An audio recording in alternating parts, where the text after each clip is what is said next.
The Propcast on the Sportscam Podcast Network is brought to you by Underdog Fantasy. They're coming to customers. Play just $5. Get $75 bonus funds. Use promo code SGPN. And Peggy the shot, the ground downfield. He gets the catch, and he gets in for the touchdown. The catch is made by Calvin Ridley. Wilson, as he throws deep. And welcome everyone to the Propcast here on the Sportscam Podcast Network. Currently Friday morning, technically December 19th, around 11 It's noon, bro. a.m. Eastern. Some of us don't nap all day. Morning. It's noon. Noon, technically still morning. By the way, I'm your host, Scour Show. Once again, joined by Adam Rosenberg together to break down our favorite NFL Sunday plays for Week 16. So we're going to get into some of our thoughts in a second. Pretty crazy game yesterday. Adam, how's it going with you? What's up? Had a bad day for the first time in quite some time. You and I have been hot. We were, 5-1 combined on the last Propcast, I think, something like that. And I think we hit the underdog, didn't we? No? We met. Yeah, we did. We had a sizable underdog. And then last night we just completely got that game wrong. Complete whiff. Game went off the rails. People talked about the wind a lot. That didn't matter at all. The game was just a high-scoring war. Yeah, it was just 73 points, 76 points. I don't know. Crazy. Give or take. And the winner, the real winner was San Francisco 49ers. Oh, yeah. Okay. Because I was going to say it wasn't Al Michaels. No, because they have he was great. It was actually one of the best Al Michaels calls ever because he was just super into the game.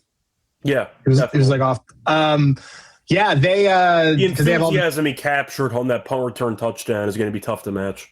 Oh, it was great. He was, the Niners have all the tiebreakers. So if they win out, they win the division. Well, I do want to ask you, though, because I know Darnold had the very impressive comeback there. The overtime game was crazy, etc. I do want to ask you, did your opinion on either team change after last night?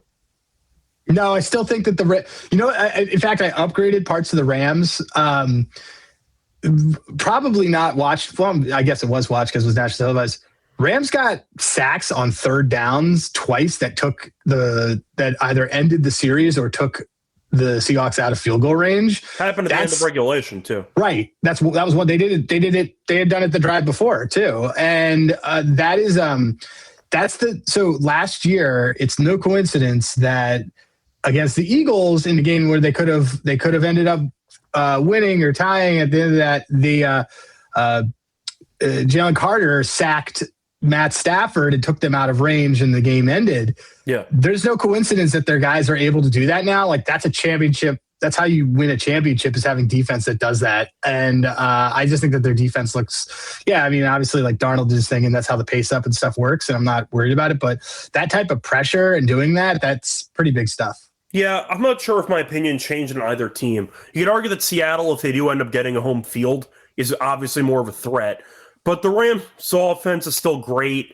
The defense, I know, has been a bit vulnerable lately. But many Lake, so they've been a little bit. I was going to say, so many fluky things have to happen for Seattle to actually win that game. Right, a punt return. Touchdown, the 2-point conversion was nonsense. Like there was a lot of stuff that was kind of, I'd say, fluky and some stuff that was just self-inflicted wounds. I mean, Darnold still had a couple of bad picks, which I'm not going to forget happened. Great job by Darnold and company to lock in and to find a way to win a game they needed to win to have any chance at winning that division. But I'm not going to hit the panic button either. Both teams are really good. I think you could argue they're the two best teams in the NFC, which would really not be a hot take if that was your stance on those two teams. No, I think they are. I mean, I just think the Eagles' defense is so good. I think the Eagles' defense and the Rams' defense are above the other. That's fine too. But I'm saying once again, if you think that those were the two best teams in the NFC, I would say that. I'm not going to argue. Yeah. So I don't think my opinion changed much on those two teams. But the Rams have blown a couple of games in the fourth quarter this year that they really have no business blowing. And that could be maybe problematic long term. But I still think the Rams are the team I would pick to come out of the NFC. Yeah, so I agree. I think that the Rams – so two of those fourth quarters were fluky. because one was the Eagles one, which I'll fully admit was fluky. Like they got two blocked. They scored a field goal to win the game, and it got blocked and returned. But that was the second one that had been blocked. Yeah. Mm-hmm. So I mean, it was very fluky. Like, I am just throwing it out there. They have had a couple of big leads in the fourth quarters. Have not been too kind to them. Totally, and I get that, and that also like that stuff happens and stuff like that. I think a defense in the playoffs is what's going to win stuff. It's part of why my expectations are tempered on the Niners, because I don't like their defense at all. But yeah, I mean, you made the point about like, if I don't even think the thing for Seattle is I don't even think it doesn't matter for Seattle to host a game. They're actually, McDonald's been worse at home than he has been on the road for that team for the years. I'd say yes and no, because I do think Darnold in a home playoff atmosphere, I would trust a bit more than a road playoff atmosphere. But I'm still really a big. He still looked really bad on his picks. I was saying I'm still not a Darnold believer in the playoffs. Like, just to be clear, I think that will eventually be the reason why Seattle loses in the playoffs. Darnold's good enough. But on a separate point, you could argue with the lack of playoff success in his career, you want the home environment just for nerves. But yeah. Yeah, I mean, it just. It hasn't changed a ton with that game, with that team. I think that they are. I think that they're the second best team in the NFC. And I just, we'll get to it on one of my plays, but on how I see this Eagles Commanders team, like the reason why I keep the Eagles up there has nothing to do with their offense and has everything to do with, as I've been getting deeper in the season, I just look at who has a defense that can take over a game and do what needs to be done, because generally speaking, once teams get to the Super Bowl, then they're flinging and the weather's not a problem and all that stuff. But like, if you don't have a good defense, you're not going anywhere.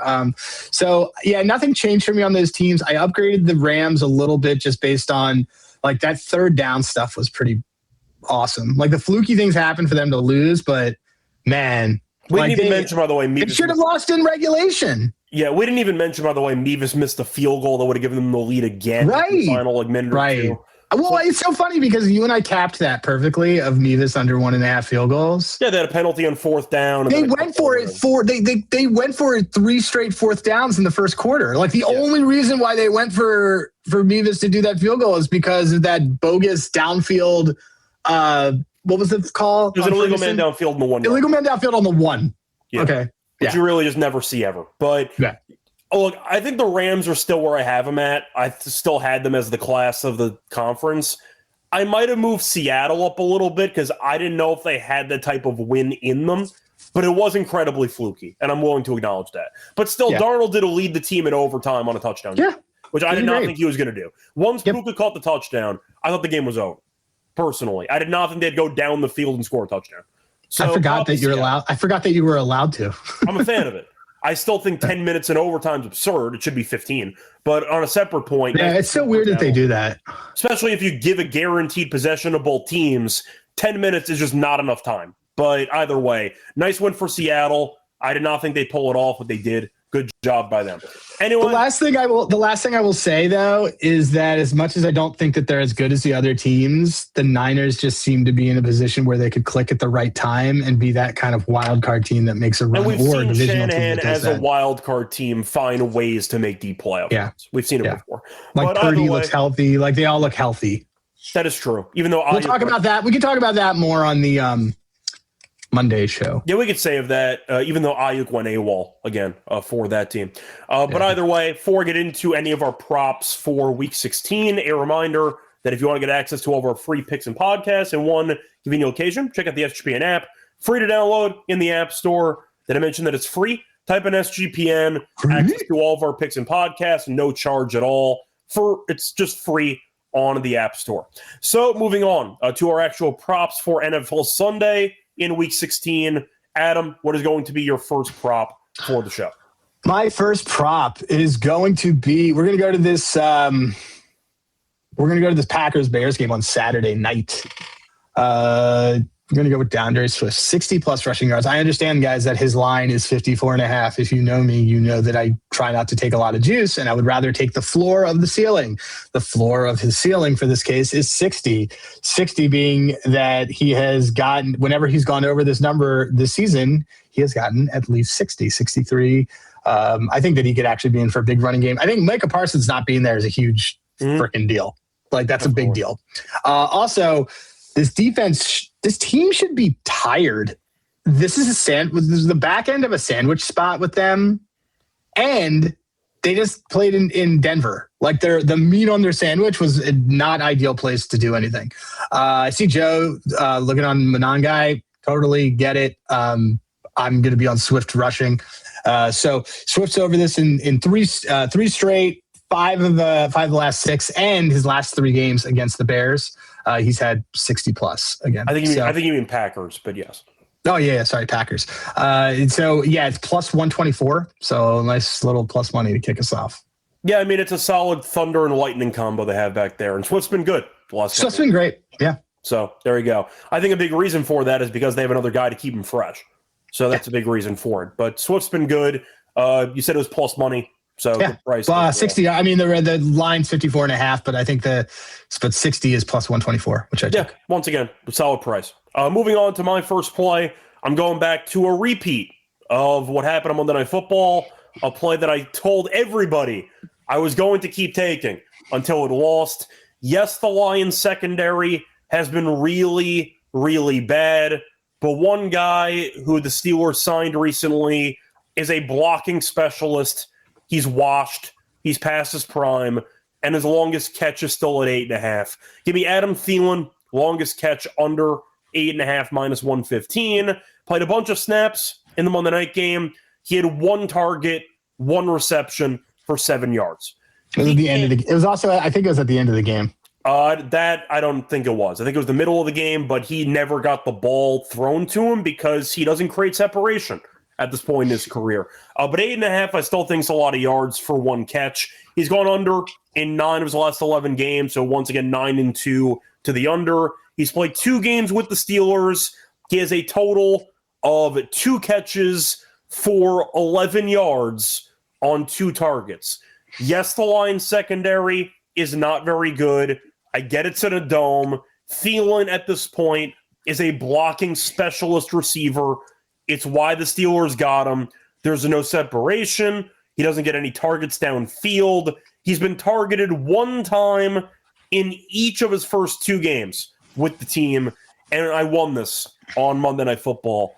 I'll run it back. Give me Thielen, longest catch under 8.5 yards, minus 115. Thoughts? He stinks. That's my exact thoughts. There you go. That's exactly how I feel. So, yeah, I mean, that's fine. Once again, I was going to run it back every time. So 8.5. It was 9.5. I think it was actually 10.5 when I gave it out. It moved to 9.5. He had 1 catch for 7 yards on a check down. Both catches he has on the Steelers are checkdowns. They don't throw the ball downfield anyway. So give me Thielen once again, maybe 2 catches for like 13 yards, and they're both like 6-7 yards apiece. So give me the Thielen longest catch under. Once again, I'll run it back. Moving on to your second play. What do you like? Just was looking around at a couple things or potential ladders. So we're going to go to this Bengals-Miami game where I like Miami, guys. You want to know why I like Miami? Because I don't think that Quinn Ewers is that different than Tua in general, and I don't believe in a line move of 4 points. I don't think Tua is 4 points. I agree. So anyway, so I am on Miami, and that's full disclosure. But this is a play that should be game script proof. Did you know that the Bengals are bottom against opposing teams' yak? They give up the most yak to people, and they are 30th in receiving yards to running backs. Did you know this? I mean, watching their defense all season long, that sounds right. But did you know that before I told you? I don't know if I've looked it up, but that sounds 100% correct. I'm flashing back to a bunch of receivers running downfield with nobody near them. Nobody's ever near them. That sounds right to me. So, I took. So we're going to take Achan over 27.5 receiving yards. Yeah, he led them on the night game in receiving yards for both teams. There's a lot of ways it looks. So one of 2 things happen. It's the right. It's low impact throw from Quinn Ewers, and they just let him do it and cook kind of that way, and he gets 5 receptions for 30 yards, and it works. Mm-hmm. Or they're playing from behind, and they still end up having to do this. So he's over in 4 straight against bottom 25th percentile pass defenses, over in 6 of 10 at home games. Give me the Achan at 27.5 receiving yards. I mean, he's also a very good player, and with Tyreek being out for the season, he's their most dynamic weapon on offense. So he is. Everyone's talking about Waller. I'm not running to chase Darren Waller. Either way, point is, I do kind of like Quinn Ewers, possibly like a ladder on his passing yards, but we'll see. The point is, the obvious takeaway with the Dolphins is HN's their best actual ball handler and ball carrier. They need the ball in his hands as much as possible, and as a security blanket for basically a brand new starting quarterback, it's a solid check down spot. So I like it. He can get there in one catch, in theory. One screen pass, one wheel route. I mean, he had what, like a broken play for like a 29-yard reception against the Steelers, I think. Yeah, I mean that team just stinks, man. Correct, but they should game plan a lot of targets for HN, so I can get behind that play too. Before we get into the other props that we have for the show, a reminder that we're brought to you by our sponsor, Kalshi. So if you want to check out prediction markets that are legal in every state with real money, check out Kalshi. Trade a bunch of markets in sports, the NFL, college football, college basketball, the NBA, NHL, and more, just to name a few. Plus, they also have first touchdowns and other props, so check that out as well. Also, they have other markets, including the transfer portal. What can possibly go wrong there? Yeah, what could go wrong there, right? Yeah, you can also check out politics, though, entertainment, and, of course, the weather. And a reminder, we have a nice deal with Kalshi for new customers. So new customers get $20 when they sign up with the code SGPN. Use Kalshi, KALSHI, code SGPN for a free $20 at sign up. We're also brought to you by Underdog Fantasy. So if you like pick-up entries, chance to win 5,000 times your entry. They have you covered for the holiday season with different boosts. It's called Underdog Unwrapped. Unwrap a ton of promos all throughout the holidays. You can, once again, use football, use basketball, a lot of options for you. Mix and match your sports. Plus, new offer for the customers, play just $5, get $75 in bonus funds when you sign up with Underdog Fantasy with the promo code SGPN. Welcome back, everyone, to the Propcast. Finished going through the first couple props that we have for the show. Time to move on into my second play. For this one, I'm going to go to the Texans game against the Raiders. You brought this to my attention last week. The Raiders have been quite good against running backs recently. The pass defense, not so much. So I'm going to go with Nico Collins over 61.5 receiving yards at minus 115. Collins, after a pretty underwhelming start to the season, mainly because of injury, he's heated up lately. He's had at least 75 yards in 6 of his last 7. He's also had at least 75 yards in 5 of his last 7 home games. It's cold outside. They play in a dome, so weather is not going to matter at all. But the Raiders' defense has been good against the run, still getting torched. I still think that the pass game should be fine for Houston in this one. Collins is a big play guy. He can get there in a couple of ways, but he's definitely the best weapon the Texans have on offense. I think this yard total is objectively low, especially for a Houston offense that's not really good at blowing teams out in general. I think Collins for this yard total is pretty short. Give me Nico Collins over 61.5 receiving yards at minus 115. There you go. They should trash them. I was like, I don't think the market's low enough on this Raiders. But you mentioned the run defense, so the Raiders have turned into a pass funnel at this point. So yeah, I like the matchup there for the number 1 receiver. Yeah, I think it's good. And also worth mentioning, the Raiders randomly have been really good against tight ends. I know Goddard had a great game last week. I mean, they ran a bunch of BS red zone classic Goddard touchdown plays. But before that, a bunch of tight ends did nothing against the Raiders. So if I think Schultz has a pretty bad game and the ground game's not very good, it means Nico's going to get a bunch of targets. So I think Nico's in a good spot. So there you go. Yeah, I have still some other plays I got to look at on some of the things, but I think that there's going to be some more. There's going to be some more from me from the private stock from there as I dive in this afternoon. Yeah. You want to move on to your next play? Yeah, my final play right now. It's going to be Jalen Hurts under 28.5 pass attempts, minus 102. He's under in all but 2 games against NFC East opponents over the last 2 seasons. Both of those games were L's. I don't think this is going to be an L with them as 6.5-point road favorites against a very dead Commanders team. So it's just highly correlated to when he wins and when they don't. But like I said, under 9 of his last 10 wins, pretty easy for me on this one. So give me under 28.5 pass attempts -102. Yeah, I like it in general. We know the Eagles at this point tend to embrace the ground game, especially in the colder weather at this point in the year. They'll go up early, they'll coast, and they'll run the ball a bunch. That's usually the game plan. So I can get behind that too. Moving on to my final play. I see Joe mentioned in the comment section Algier rushing yards because Arizona's bad at stopping the run. Segueing into my final play, Arizona's bad at stopping everything. This defense is awful. I mentioned a second ago, Houston's offense we know has been underwhelming all season. They had no issues last week. Houston just ran the score up on that damn team. So I'm going to go with the extra points for the Falcons. Give me Zane Gonzalez over 2.5 extra points at +110. I love the plus money here. The Falcons have scored 3+ touchdowns in 5 of their last 7. We saw Cousins had a great game against the Buccaneers. Extra prep time. They did play on Thursday. So we saw Drake London get some practices in this week. So if he comes back, nice reinforcements there for the offense. The Cardinals, though, have been awful defensively. They've allowed 3+ touchdowns in 5 of their last 6. They've allowed 40+ points on almost a regular basis for the last month and a half. And the Falcons over 2.5 touchdowns in this game is -176. I can get 3 extra points at +110.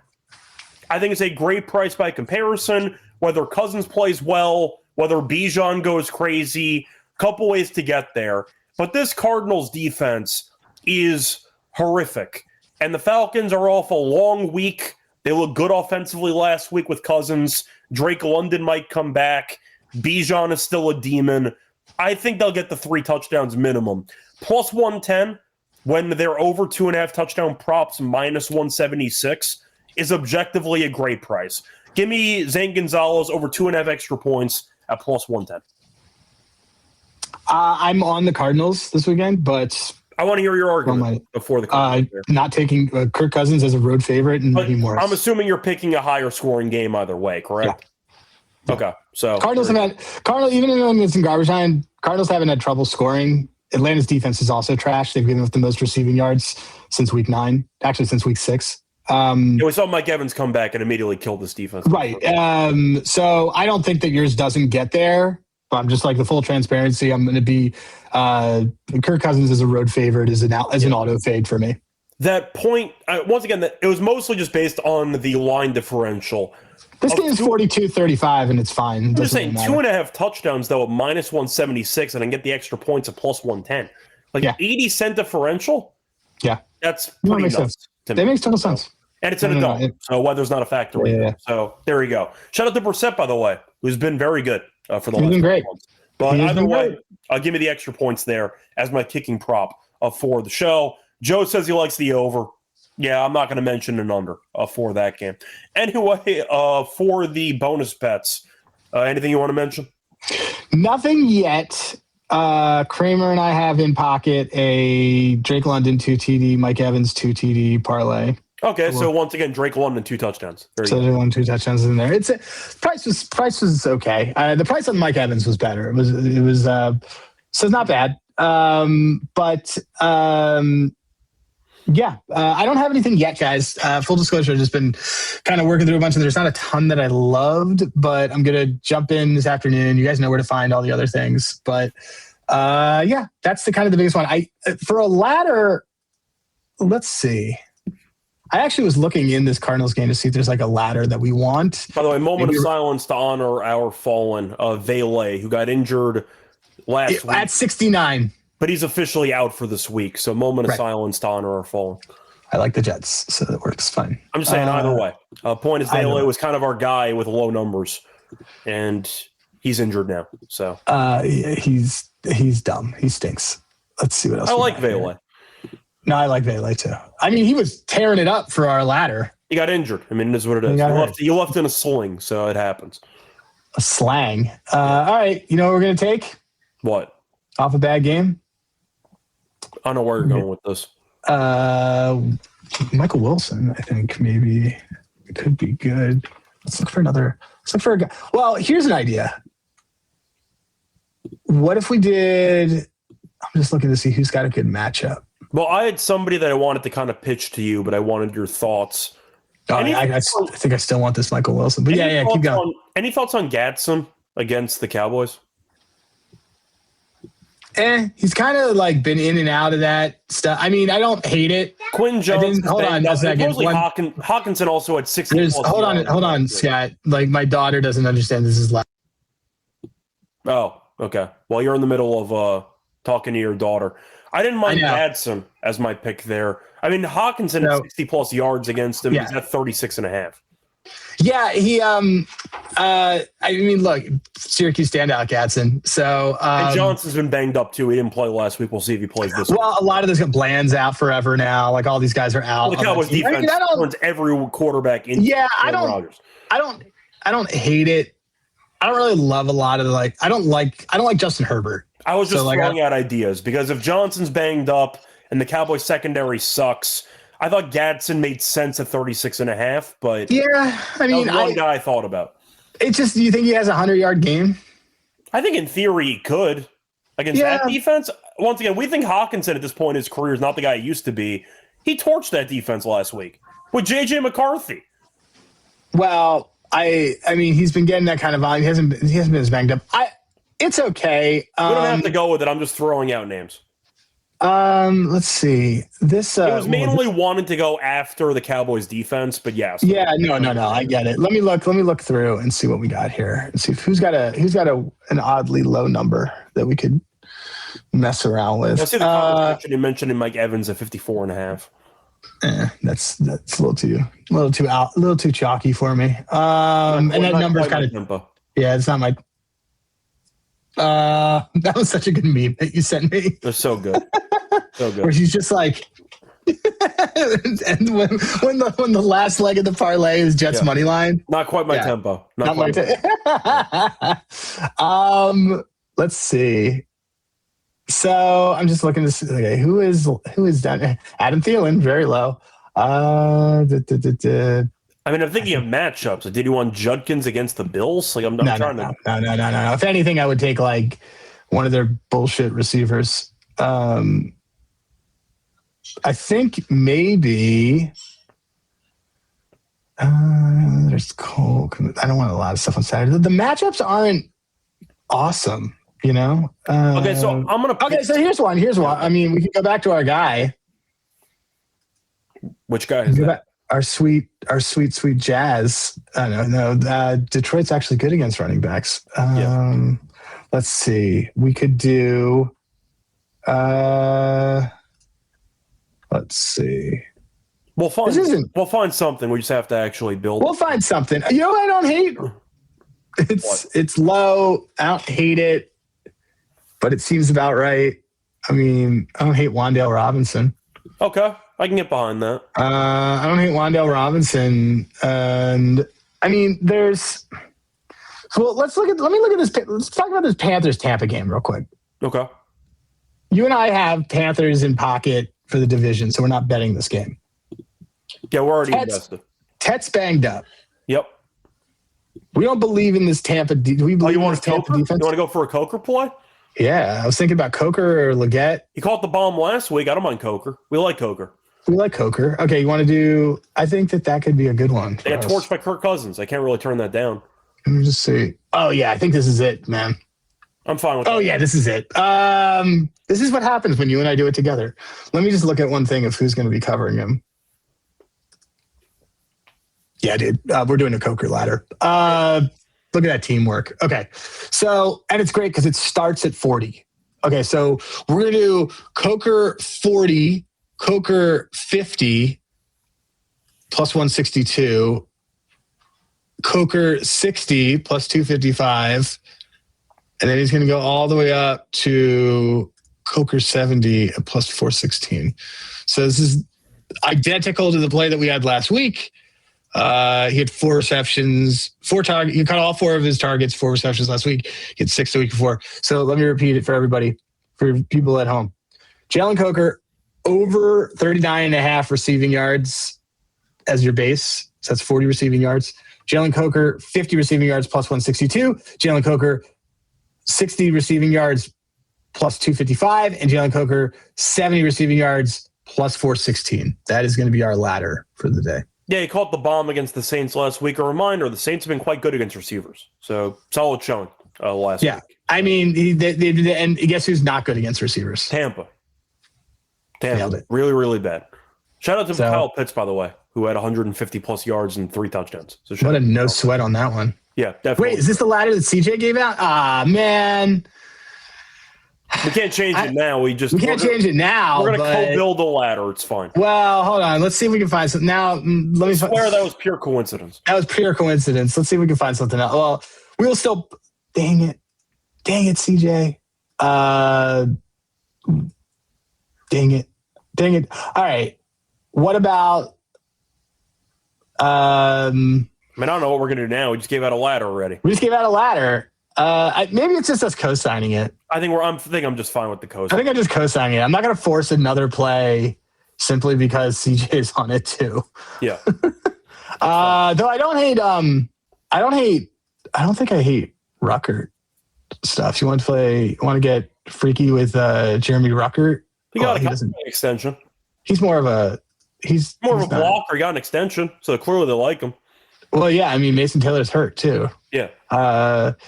There is that. I mean, we could go with Dallas Goedert ladder. That's pretty low. No, because you like the Hurts under attempts. I like the Hurts under attempts. I don't want to go against myself on that one.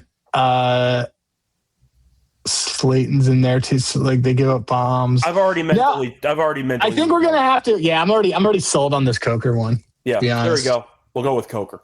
Anyway, you have anything else you want to add? No, just want to make sure that everybody knows that this is not stolen ladder valor that we co-signed. We went to the store and bought the same one. We went to the store and we bought the same thing. Yeah, it happens. That's why they have them in stock. It happens. But either way, that's going to wrap it up for our plays. Before getting to our best bets and, of course, the underdog entry, a reminder, they're brought to you by our sponsor, Novig. So if you want to check out prediction markets and sports, check out Novig, rated number 1 in America for sports prediction markets. Also, great prices, a lot of reduced juice markets. Download the Novig app.